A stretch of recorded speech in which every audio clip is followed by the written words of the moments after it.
ಜಿಲ್ಲೆಯ ಗುಬ್ಬಿಯ ಸುಂಕಾಪುರದ ಹೇಮಾವತಿ ಕಾಲುವೆ ಪ್ರದೇಶಕ್ಕೆ ಬಿಜೆಪಿ ರಾಜ್ಯಾಧ್ಯಕ್ಷ ಬಿವೈ ವಿಜಯೇಂದ್ರ ಭೇಟಿ ನೀಡಿ ಪರಿಶೀಲಿಸಿದರು.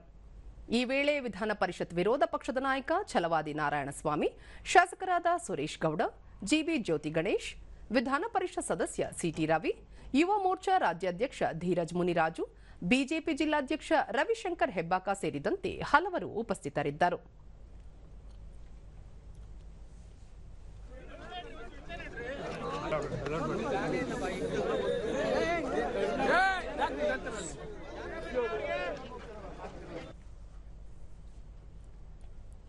ಬಳಿಕ ವಿಜಯೇಂದ್ರ, ತುಮಕೂರು ಜಿಲ್ಲೆಯ ರೈತರ ಅಭಿಪ್ರಾಯಕ್ಕೆ ರಾಜ್ಯ ಸರ್ಕಾರ ಮನ್ನಣೆ ನೀಡಬೇಕು, ಯಾವುದೇ ನಿರ್ಧಾರ ಕೈಗೊಳ್ಳುವ ಮೊದಲು ಸರ್ವಪಕ್ಷಗಳ ಸಭೆ ಕರೆಯಬೇಕು ಎಂದು ಹೇಳಿದರು.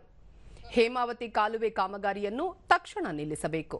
ಈ ವಿಚಾರದಲ್ಲಿ ತುಮಕೂರು ಜನರಿಗೆ ಅನ್ಯಾಯವಾಗದಂತೆ ಎಚ್ಚರಿಕೆ ವಹಿಸಬೇಕು. ಹೇಮಾವತಿ ನೀರು ತುಮಕೂರು ಜನರ ಹಕ್ಕು.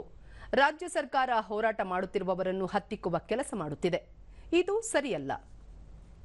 ಈ ಯೋಜನೆಯನ್ನು ರಾಜ್ಯ ಸರ್ಕಾರ ಪ್ರತಿಷ್ಠೆಯಾಗಿ ತೆಗೆದುಕೊಳ್ಳದೆ ಜನರ ಹಿತಕ್ಕೆ ಆದ್ಯತೆ ನೀಡಬೇಕು ಎಂದು ಹೇಳಿದರು. ದಯವಿಟ್ಟು ಯೋಜನೆಯನ್ನ ಪ್ರತಿಷ್ಠೆಯಾಗಿ ತೆಗೆದುಕೊಳ್ಳಬೇಡಿ. ಎಕ್ಸ್ಪ್ರೆಸ್ ಲಿಂಕ್ ಕೆನಾಲ್ ಇದನ್ನ ಪ್ರತಿಷ್ಠೆಯಾಗಿ ತೆಗೆದುಕೊಳ್ಳಬೇಡಿ. ತುಮಕೂರು ಜಿಲ್ಲೆಯ ರೈತರ ಏನು ಅವರ ಅಭಿಪ್ರಾಯಗಳಿದೆ ಅದಕ್ಕೆ ನೀವು ಮನ್ನಣೆಯನ್ನ ನೀಡಬೇಕಾಗ್ತದೆ.